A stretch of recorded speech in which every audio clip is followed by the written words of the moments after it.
At their meeting held at Hotel Africana to lay strategies that will ensure free and fair elections, religious leaders under the Interreligious Council said they will resist any kind of manipulation or influence of any sort.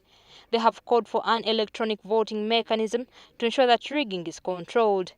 Pastor John Kakembo says any kind of intimidation will be resisted by all means in order to ensure that elections are to the satisfaction of everyone. We would get feedback through different forums, statements made by politicians that religious leaders must stay in the pulpit and keep out of politics. We got those, quite a number of them. Especially so if our discussions and statements touched on issues that may not have agreed with those politicians. Archbishop of the Church of Uganda, Stanley Ntagali, says the vehicles and any other things given to religious leaders are not meant to bribe them. The car that I'm given, I leave it when I retire, so it's not my personal gift.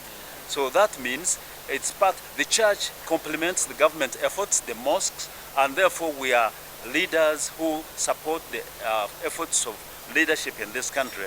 So I want to appeal to you not to misunderstand that people are never given personal gifts. Stanley Ntagali also called for a joint session by all aspiring candidates where they will jointly declare their political agenda known. Like as we have quoted what happened in Kenya last elections, we want our presidential candidates to come and address issues and be questioned together, and they have face-to-face interaction. So we are working hard towards that, and we pray that it will happen and it will be the first of its kind in the history of this country. Dr. Joseph Serrada from the Born Again Church called for an electronic voting mechanism that will ensure that multiple voting is avoided.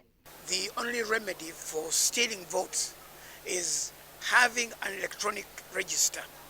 If everyone registered voter would not be allowed to vote again in this country, that the moment they vote in one certain area, that vote is registered nationwide. Religious leaders unanimously agree that there will be no fundraising in any church during the campaigning period.